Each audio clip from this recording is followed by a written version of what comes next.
नमस्कार, पक्ष विपक्ष देख रहे हैं आप। मैं हूं आपके साथ रेशु त्यागी। संदेश खाली मुद्दे की वजह से राजनीतिक किरकिरी का सामना कर रही ममता सरकार के लिए एक दूसरी मुसीबत खड़ी हो गई है। कहा तो ममता बनर्जी चाहती थी कि राज्य की 83 जातियां, जिनमें अधिकतर मुस्लिम समुदाय की हैं, केंद्र सरकार की ओबीसी लिस्ट में शामिल हो जाएं, लेकिन राष्ट्रीय पिछड़ा वर्ग आयोग ने उनकी सिफारिश पर गंभीर आपत्ति जाहिर करते हुए राज्य सरकार की ओबीसी लिस्ट में खामी और अनियमितता की बात कही है। राष्ट्रीय पिछड़ा वर्ग आयोग की इस आपत्ति से ममता बनर्जी का ओबीसी के जरिए मुस्लिम वोट बैंक का दाव उल्टा पड़ गया है।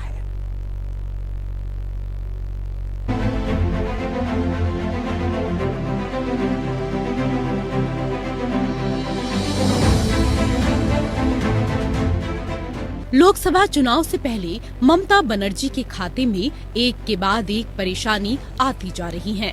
संदेश खाली के मुद्दे ने ममता की नींद उड़ा रखी है, तो अब राष्ट्रीय पिछड़ा वर्ग आयोग ने ममता को बेचैन कर दिया है। राष्ट्रीय पिछड़ा वर्ग आयोग ने चुनाव से पहले ममता के पूरे सियासी प्लान को ही चौपट कर दिया। राष्ट्रीय पिछड़ा वर्ग आयोग की एक आपत्ति से ममता बनर्जी का ओबीसी के जरिए मुस्लिम वोट बैंक का दाव उल्टा पड़ गया है। दरअसल पश्चिम बंगाल की 98 जातियां भारत सरकार के ओबीसी लिस्ट में शामिल हैं। पश्चिम बंगाल सरकार की कोशिश थी कि चुनाव से पहले 83 और जातियों को इस लिस्ट में जगह दी जाए और 4 जातियों के नामकरण में कुछ संशोधन किए जाएं, ताकि उनसे मिलती जुलती जाति और समुदाय भी इस कैटेगरी के तहत आरक्षण का लाभ ले सकें। यहाँ तक तो सब ठीक था। राष्ट्रीय पिछड़ा वर्ग आयोग यानी एनसीबीसी ने इन 4 जातियों के नामकरण में सुधार की बात तो मान ली, लेकिन 83 जातियों को ओबीसी कैटेगरी में शामिल करने वाले ममता सरकार के प्रस्ताव पर कुछ आपत्ति गिनाते हुए फिलहाल इसे ठंडे बस्ते में डाल दिया है। दरअसल ममता का चुनावी खेल यहीं पर है। पश्चिम बंगाल की ममता सरकार ने जिन 83 जातियों को अन्य पिछड़ा वर्ग यानी ओबीसी की सेंट्रल लिस्ट में शामिल करने की दरख्वास्त की थी, इनमें से 73 जातियां मुस्लिम समुदाय से थी। मुस्लिम समुदाय के जातियों की बड़े पैमाने पर ओबीसी कैटेगरी में सिफारिश आयोग को खटकी। साथ ही कमीशन ने पहले से राज्य की ओबीसी सूची में 179 जातियों में से शामिल कुछ जातियों पर सवालिया निशान लगाते हुए इसकी शिकायत राष्ट्रपति द्रौपदी मुर्मू से करने की बात की है। पश्चिम बंगाल की कुल आबादी में ओबीसी समुदाय की हिस्सेदारी करीब 16% है। राष्ट्रीय पिछड़ा आयोग की माने तो प्रदेश सरकार की ओबीसी लिस्ट में जिन 179 जातियों को जगह दी गई है, इनमें से केवल 61 जातियां हिंदू समुदाय से हैं, जबकि 118 जातियां यानी दोगुने से भी अधिक मुस्लिम तबके से आती हैं।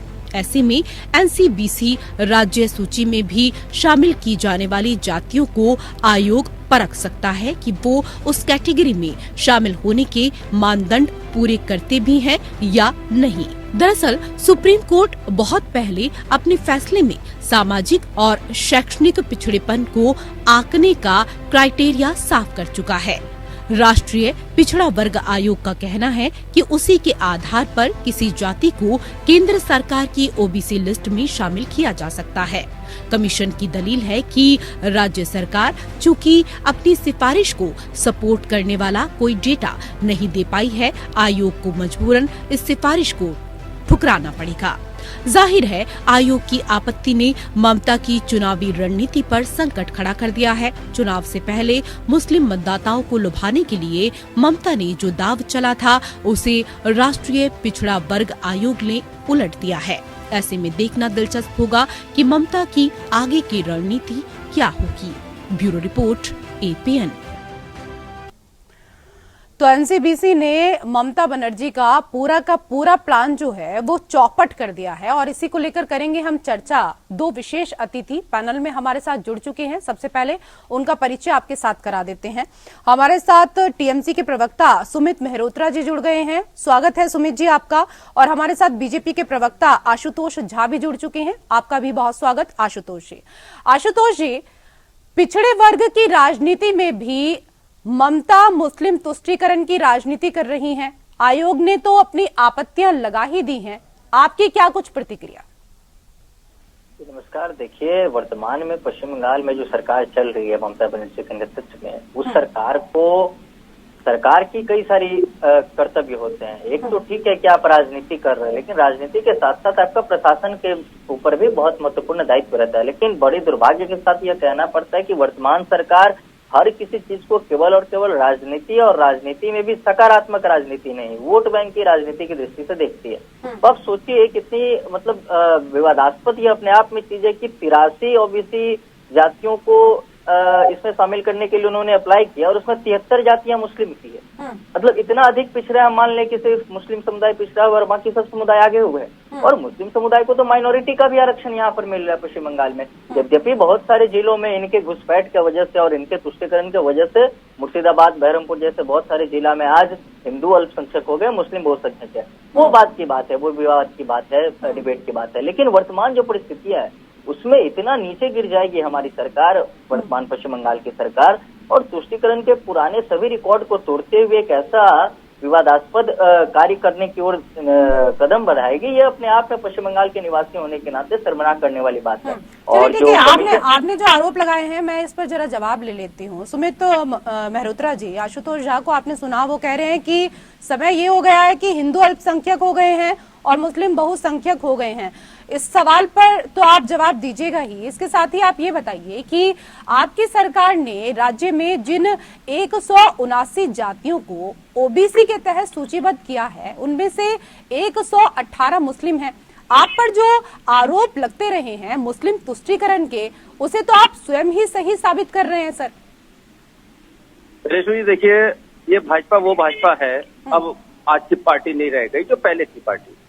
ये अपने प्रदेशों में जिस तरीके से ओबीसी को या हिंदुओं को, दूसरी उसमें जातियों को और जातियों को दूसरे वर्ग में लेकर के आके काम करते हैं, तब तो ये नहीं दिखाई नहीं पड़ता। इन्हें आज बंगाल ही दिखाई पड़ रहा है कि ममता दीदी ने आज हिंदुओं को ये दर्जा दे दिया ओबीसी का, आज मुस्लिम को ये ओबीसी में कर दिया, कन्वर्ट कर दिया। अरे भाई, जो वहाँ के हिसाब से जो उचित होता है उसी के ऊपर कार्रवाई होती है। ये नहीं है कि हम किसी भी जाति को हम खत्म करके किसी भी एक समुदाय को हम आगे बढ़ाने का काम करते हैं। हमारे यहाँ नहीं होता है कि हम मुस्लिमों के ऊपर काम करते हैं। हक तो मार रहे हैं ना सर, हक तो मार रहे हैं आप ये बताइए, क्योंकि आयोग की जो आपत्तियां हैं उस पर आप क्या सफाई देना चाहेंगे? क्योंकि जातीय आधार पर आरक्षण तो भारतीय मूल के धर्म हिंदू, जैन, सिख और बौद्ध के लिए है। आप तो उनका हक मार रहे हैं।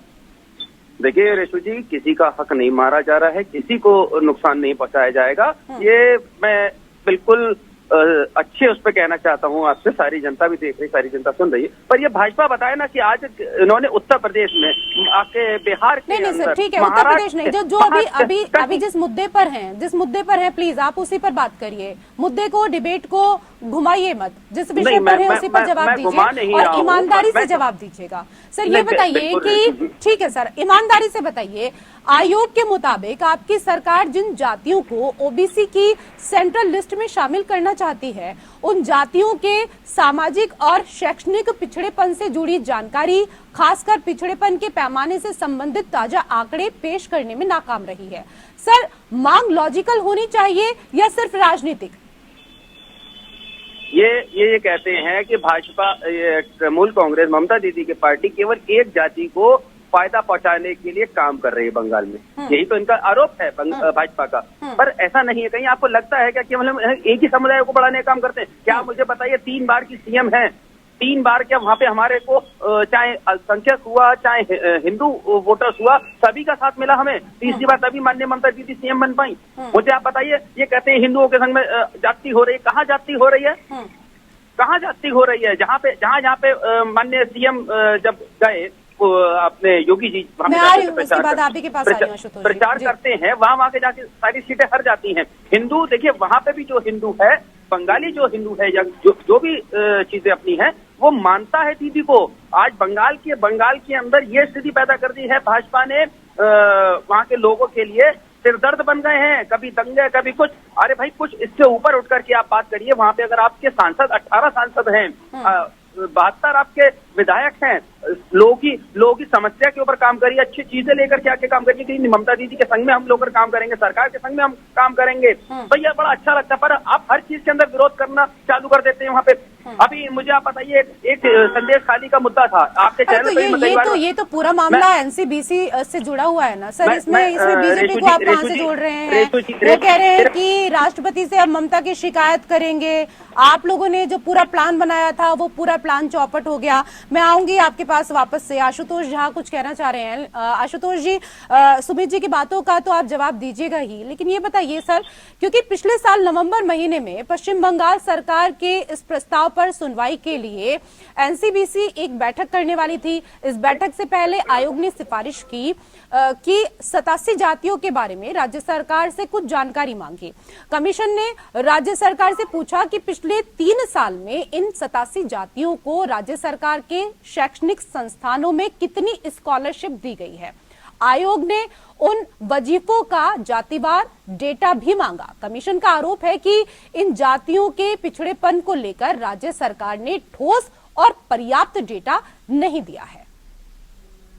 मैं वही पर आ रहा था कि यदि इनकी मांग या इनका ये जो तथाकथित प्रस्ताव है, यदि ये सकारात्मक रहती तो ये उसके लिए तैयारी भी किए रहते। अरे भाई, आप बीजेपी चिल्ला रहे, वो एक संवैधानिक संस्था है। उस आयोग ने तो यहाँ किसी सेक्रेटरी को तलब किया, शायद 2 या 3 बार तलब किया कि आप आइए और इस प्रस्ताव पर अपनी सफाई पेश करिए, लेकिन नहीं गए। क्यों नहीं गए? और ऐसा नहीं है कि एनसीबीसी के साथ ये हो रहा है, वो एनसीडब्ल्यू हो, चाइल्ड कमीशन हो, एससी कमीशन हो, एसटी कमीशन हो। पश्चिम बंगाल की सरकार वर्तमान में किस संवैधानिक संस्था को मान रही है? सभी संवैधानिक संस्थाओं के प्रतिनिधि पर यह हमला होते हैं। और ये जब इनकी चोरी पकड़ी गई तो अब ये दिल्ली जाने से डर रहे हैं। और दूसरी चीज, सुमित जी कह रहे हैं कि कहाँ पर हिंदू प्रताड़ित है, कहाँ पर भेदभाव हो रहा है। अरे भाई, संदेश खाली घूम के आइए, वहाँ की महिलाओं ने साफ साफ कैमरे के सामने कहा है, बूम के सामने कहा है कि हिंदू धर्म की महिलाओं को ही चुन चुन कर पकड़ा जाता था। और आज अब जब आप शेख शाहजहां की वो कस्टडी की फुटेज देखेंगे तो बाकी जो आरोपी थे उनको किस तरीके से पकड़ा गया था वो भी आप देखे होंगे। शिबू हाजरा था या उत्तम सरदार जो था। और शेख शाहजहां इस तरीके से भटक रहा है जैसे कि उसने पुलिस को अरेस्ट किया हो, पुलिस ने उनको अरेस्ट नहीं किया हो। ये शेख शाहजहां की धर्म की वजह से ऐसी तुष्टिकरण हो रही है। ये केवल और केवल ये जो एक चुनाव से पहले एक ये प्रपंच रचा जा रहा था मुस्लिमों को ये आरक्षण देने का। सुमित जी बताए ना, अरे भाजपा कह रहे कि आपके नाक में दम कर दी और पश्चिम बंगाल के लिए सरदर्द बन गई। हम पश्चिम बंगाल के लिए सरदर्द नहीं बने हैं, हम आपके लिए सरदर्द बने हैं और अभी ऑपोजिशन में है। जिस दिन सरकार में आएंगे उस दिन समझिए कि आपके लिए सरदर्द बन जाएंगे। आप यहाँ भाजपा तृणमूल छोड़ के, एनसीबीसी एक संवैधानिक संस्था है, उनके कुछ सवाल है, उनका जवाब ठीक है, उनके सवालों का जवाब देना चाहिए। सिर्फ अब आप ऐसी संस्थाओं के ऊपर भी सवाल उठाएंगे, आरोप लगाएंगे, तो ये तो बिल्कुल भी कहीं से भी उचित नहीं है। सुमित मेहरोत्रा जी, मैं आऊंगी आपके पास वापस से, लेकिन आशुतोष झा, आयोग की असल आपत्ति इस बात से भी है कि जिन 83 जातियों को ममता ओबीसी की सेंट्रल लिस्ट में शामिल कराने की अर्जी लेकर आई हैं, उनमें 73 जातियां मुस्लिम समुदाय से आती हैं। और आयोग के आरोप हैं कि राज्य में पहले ही कई रोहिंग्या और बांग्लादेशी प्रवासियों को ओबीसी सर्टिफिकेट मिल चुका है और वो आरक्षण का लाभ ले रहे हैं। साथ ही एक हिंदू बाहुल्य राज्य में मुस्लिम समुदाय की ज्यादातर जातियों को ओबीसी लिस्ट में शामिल करने का प्रयास भी आयोग को नागवार गुजरा है, लेकिन टीएमसी इस बात को समझने के लिए तैयार नहीं है। तो इसमें देखिए, मैं तो पश्चिम बंगाल से आता हूँ। टीएमसी और लॉजिक एक दूसरे के विपरीतार्थक शब्द है। यदि आप टीएमसी के अंदर लॉजिक ढूंढने जाइएगा तो फिर दोनों तो पैरेलल चलते हैं, रेल की पटरी की तरह, दोनों एक साथ कभी नहीं मिलते। मैं तो वही कह रहा हूँ ना कि आयोग ने आपसे कुछ सवाल के जवाब मांगा कि 83 में 73 जाति मुस्लिम, मतलब यदि यह मुस्लिम तुष्टिकरण नहीं है तो फिर और तुष्टिकरण हम किसको कहेंगे? आपको इतनी सारी जातियों में और कुछ नहीं देखा, और मुस्लिमों को माइनॉरिटी में भी आप रखे हैं। और इससे पहले ये जो आप ये जो 83 में 73 जातियां जो ये लाए हैं, देखिए बाकी जो लीगल मुस्लिम है उनको उनका आरक्षण का लाभ मिल ही रहा है, लेकिन ये जो रोहिंग्या जो आ रहे हैं, बांग्लादेशी जो आ रहे हैं, उनको भी तो सेटल करना है कहीं ना कहीं, उनके भी तो रोजगार की व्यवस्था करनी है। भाई, ममता सरकार से ज्यादा सुलभ सुविधा तो और कहीं मिलेगी नहीं उन्हें देश भर में। तो ममता दीदी जो यहाँ पर बता रही है अपने वोट बैंक के लिए, तो केवल वोट बैंक के रूप में अब रोहिंग्या और जो अवैध घुसपैठ है वो नहीं समझने वाले, अब वो अधिक अधिकार चाह रहे हैं। इसलिए ममता दीदी फंस गई और अधिक अधिकार देने के लिए ऊट पटांगी हरकत रच रही है। लेकिन सुमित जी एक भी सवाल का जवाब देना कि 83 में से 73 मुस्लिम क्यों, और यदि वो 73 जातियां आपने मुस्लिम की दी भी तो उनके जो शैक्षणिक संस्थाओं में आप कितना स्कॉलरशिप दे रहे हैं? तो ममता का जो दाव है वो उल्टा पड़ गया और इसी को लेकर लगातार कर रहे हैं चर्चा। दो विशेष अतिथि हमारे साथ पैनल में जुड़े हुए हैं। सुमित मेहरोत्रा जी, इससे पहले आशुतोष जी ने जो गंभीर आरोप लगाया आपकी सरकार के ऊपर, उस पर तो आप जवाब दीजिएगा ही। इसके साथ ही ये भी बताइए सर कि एनसीबीसी की दलील है, उसकी चिंताओं पर भी इसलिए गौर किया जाना चाहिए ताकि रिजर्वेशन के प्रावधानों का दुरुपयोग ना हो सके। आयोग इसे भारत सरकार के ओबीसी लिस्ट की अखंडता बनाए रखने और आरक्षण का लाभ सही तबके तक पहुंचाने की अपनी प्रतिबद्धता से भी जोड़ रहा है। रेशु जी, अच्छा एक बात ये बताइए, भाजपा के प्रवक्ता हमारे संग में बैठे हुए, यही बता दें कि जहाँ जहाँ इनकी गवर्नमेंट है वहाँ पे आज तक इन्होंने कितने लोगों को रिजर्वेशन दिया है, रिजर्वेशन के ऊपर बात करी, किन किन जातियों को उन्होंने कन्वर्ट करा है, क्या करा है। आप जरा ये मेरे को ये थोड़ा सा डाटा देते, अगर इनके पास कुछ डाटा हो। ये बंगाल के ऊपर तो चिल्लाने लगते हैं कि ममता दी ने एक समुदाय को आगे बढ़ाने का काम करा है, ममता दी एक समुदाय को आगे बढ़ाने का काम कर रही है। आप मुझे बताइए कि चाहे उत्तर प्रदेश हो, बड़ा राज्य है बंगाल के बाद, तो ये यही बता दें कि हाँ कि यहाँ पे आप क्या कर रहे हैं, आपने यहाँ पे क्या करा है, ये बता देना। इनके पास डाटा होगा माननीय प्रवक्ता साहब के पास, यही बताते चलिए अगर हमारे पास नहीं है तो। पर नहीं बताएंगे, नहीं मालूम है। पर इन्हें जबरदस्ती कि ममता दीदी ने केवल बंगाल के लिए, बंगाल में मुसलमानों के लिए एक ही फायदा पहुंचाने के लिए काम कर रही है। ऐसा नहीं है कि हम केवल एक ही समुदाय को फायदा पहुंचाने का काम कर रहे हैं कि चुनाव के समय पे हम ये काम करते हैं, ऐसा कुछ नहीं है। पर अनगरल बातें कर करके जनता का माइंड डाइवर्ट करना, इनके पास केवल एक ही है। अगर है इनके पास डाटा होता है, बताइए ना, उत्तर प्रदेश में कितना करा है, महाराष्ट्र में कितना करा है, बिहार में कितना करा है, गुजरात में कितनी जातियों को आपने रिजर्वेशन के ऊपर काम करा है, बताइए ना। केवल एक और मैं आपको बता दूं, आज भाजपा के अगर आप देखें तो ये जो हमसे कहते हैं ना मुस्लिम तुष्टिकरण दिया जाएगा, भाई आप बताइए ना कि आपने उल्लंघन हमने कहीं नहीं किया। मैं ये दावे के साथ कह रहा हूँ कि सुप्रीम कोर्ट उस क्राइटेरिया का भाजपा उल्लंघन नहीं कर रही है, वो उल्लंघन आप कर रहे हैं। एनसीबीसी के सामने जाने से डर रहे हैं। आपके चीफ सेक्रेटरी को तो तलब किया था, एनसीबीसी ने आपके चीफ सेक्रेटरी को तलब किया कि आप आकर आंकड़े रखें, आप क्यों नहीं जा रहे? अब हमसे क्यों सवाल कर रहे हैं? आपके अंदर ये सत्यता है, आपके पास यदि आंकड़े, आपके पास यदि तथ्य, एनसीबीसी का दिल्ली में दरवाजा खुला हुआ है। आप तमाम सवाल उठा रहे हैं सुमित मेहरोत्रा जी, लेकिन ये भी बताइए ना, क्योंकि सुप्रीम कोर्ट बहुत पहले अपने फैसले में सामाजिक और शैक्षणिक पिछड़ेपन को आंकने का जो क्राइटेरिया है वो साफ कर चुका है। आयोग का कहना है कि उसी के आधार पर किसी जाति को केंद्र सरकार की ओबीसी लिस्ट में शामिल किया जा सकता है। कमीशन की दलील है कि राज्य सरकार चूंकि अपनी सिफारिश को सपोर्ट करने वाला कोई डेटा नहीं दे पाई है, आयोग को मजबूरन इस सिफारिश को ठुकराना पड़ेगा। रेशु जी, 2011 के बाद से अभी तक जातीय जनगणना क्यों नहीं कराई है इन्होंने? कराए ना, करा लेना, क्यों नहीं करा रहे हैं जातीय जनगणना? कराएं, अच्छी बात है। जातीय जनगणना पूरे देश में अगर हो जाएगी तो उसमें हो सकता है सभी का लाभ मिले, पर नहीं कराएंगे जातीय जनगणना। कराए ना, हम तो खुद उसके लिए प्रतिबंध है, कराइए ना। हम तो अच्छी बात है जातीय जनगणना का, हर जना कह रहा है, हर प्रदेश कह रहा है, चाहे आपका बिहार हो गया, चाहे जो अदर स्टेट्स हैं, जातीय जनगणना तो वहाँ पे भी चालू हुआ था कि हम करेंगे। आप करिए, पर नहीं करना है इन्हें काम। मैं आपसे फिर वही कह रहा हूँ, काम नहीं करना है। जातीय जनगणना करिए ना कि कौन सी जाति किसके ऊपर कितनी है, क्या है, पर नहीं करेंगे। हर जना ये मुद्दा भी बड़ा है, इसके ऊपर काम करिए ना, नहीं करना है इन्हें। ये कर लेंगे तो कुछ सिस्टम अच्छा होगा, पर नहीं करना है केवल। ओके जी, मैं जवाब ले लेती हूँ आशुतोष जी। देखिए, मुझे लगता है कि भाजपा एक राष्ट्रीय पार्टी है, किसी क्षेत्रीय पार्टी से हमें यह सीखने की आवश्यकता नहीं है कि हमें क्या करना चाहिए, क्या नहीं करना चाहिए। हमारा जो संकल्प पत्र है उसके लिए हमने नमो ऐप के माध्यम से जनता के दरवाजे खोल रखे हैं। उनको जो उचित लगेगा वो हमारे प्रधानमंत्री तक संदेश पहुंचाएंगे और हम उन्हें संकल्प पत्र में जोड़ेंगे। आज का मुद्दा यह नहीं है कि भाजपा को क्या करना है, क्या नहीं करना है। आज का मुद्दा यह है कि आपने जो किया है वह असंवैधानिक है। आपने जो किया है उसके पक्ष में आप दलील दीजिए कि 83 में से 73 जातियों का शैक्षणिक आंकड़ा आपके पास क्या है। और एक चीज, आयोग ने चार आपत्ति दर्ज किया, उसमें एक आपत्ति यह भी है कि ये ओबीसी कर रहे हैं। तो आयोग ने एक सिफारिश दी थी कि 70% से आरक्षण को बढ़ाकर पश्चिम बंगाल में 22% ओबीसी के लिए कर दी जाए। उस पर ममता सरकार खामोश हो गई है, एकदम दबा के बैठ गई उस उसी को। और लेकिन मुस्लिम समुदाय को लाभ मिले उसके लिए बढ़ चढ़ कर सिफारिश कर रही है। जो आरोप आपके ऊपर है उन पर आप जवाब दीजिए ना सुमित मेहरोत्रा जी, क्योंकि पिछड़ी जातियों का लाभ ज्यादातर मुसलमानों को मिल रहा है वहाँ, जबकि ऐसा हो नहीं सकता है।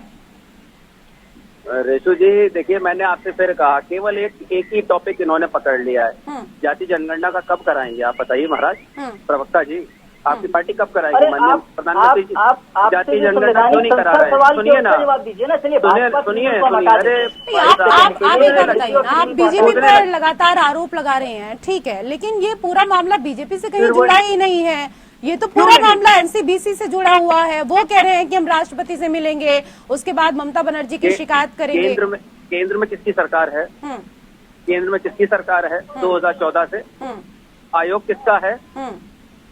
टीएमसी का तो है नहीं ना, क्या टीएमसी का है? तो इन्हें करना है, करने दीजिए, पर ये देश के आगे, जनता के आगे ये तो आंकड़ा रखे ना। अरे क्यों नहीं करा रहे हैं जातीय जनगणना? जातीय जनगणना कराइए ना, नहीं कराना है इन्हें। चलिए ठीक है, आप भी एक ही बात पर जो है वो अड़ गए हैं, एक ही बात को आप लगातार बार बार दोहरा रहे हैं, क्योंकि जो प्रश्न आपसे पूछे जा रहे हैं उनका सही तौर पर उत्तर आप दे नहीं सकते हैं, क्योंकि ममता बनर्जी जो है वो इस वक्त सवालों के घेरे में घिरी हुई हैं। चलते चलते आशुतोष जी, आखिरी सवाल आपसे मेरा, और थोड़ा संक्षेप में मैं इसका जवाब चाहूंगी क्योंकि समय का मेरे पास अभाव है। जहां तक सवाल है राज्य की सूची में मौजूद ओबीसी जातियों का, तो इसको लेकर राष्ट्रीय पिछड़ा वर्ग आयोग पश्चिम बंगाल के ओबीसी कमीशन की एक एडवाइजरी का हवाला देता रहा है। राज्य सरकार के पिछड़े आयोग का कहना है कि ओबीसी लिस्ट में शामिल ज्यादातर मुस्लिम जातियां वो हैं जिनका हिंदू समुदाय से इस्लाम में धर्म परिवर्तन हुआ है। राज्य सरकार के इस दावे की सच्चाई का पता लगाने के लिए एनसीबीसी ने इन जातियों की एथनोग्राफिक डिटेल्स की मांग की है, ताकि ये पता चल सके कि वाकई जो मुस्लिम जातियां पश्चिम बंगाल में आरक्षण का लाभ ले रही हैं वो धर्म परिवर्तन से पहले हिंदू ही थी या फिर नहीं। यदि ममता सरकार गलत साबित हुई तो आपके हाथ बड़ा राजनीतिक मुद्दा लग जाएगा। देखिए, बड़ा दुर्भाग्य की बात है कि आज केवल एनसीबीसी ही नहीं, देखिए SC/ST कमीशन ने यहाँ पर राष्ट्रपति शासन की सिफारिश की है, एनसीडब्ल्यू ने यहाँ पर राष्ट्रपति शासन की सिफारिश की है। जो भी आयोग यहाँ पर आता है उसको यहाँ पर इतनी धांधली दिखती है, इतना गिरा हुआ यहाँ का सोचता है कि सभी राष्ट्रपति के पास जाकर अपना कंप्लेन कर रहे हैं। देखिए, मैं यह कह रहा हूँ कि भाजपा इस पर राजनीति नहीं करेगी, लेकिन जो सच है वो सच रहेगा, जो झूठ है वो झूठ रहेगा। एक संवैधानिक संस्था एनसीबीसी, उन्होंने सवाल उठाए और उस सवाल को जब भाजपा अपनी राजनीतिक दृष्टि से देखती है तो लगता है कि ये सवाल जायज है। यदि उसका जवाब प्रशासनिक रूप से तृणमूल के चीफ सेक्रेटरी जाकर दे देते हैं तो बड़ी अच्छी बात है, यदि नहीं देंगे तो इस पर तो राजनीतिक सवाल उठेगा। क्षमा चाहूंगी क्योंकि वक्त का अभाव है मेरे पास। बहुत बहुत धन्यवाद आप दोनों मेहमानों का हमारे साथ इस चर्चा में जुड़ने के लिए। पक्ष विपक्ष में मेरे साथ फिलहाल इतना ही। नमस्कार।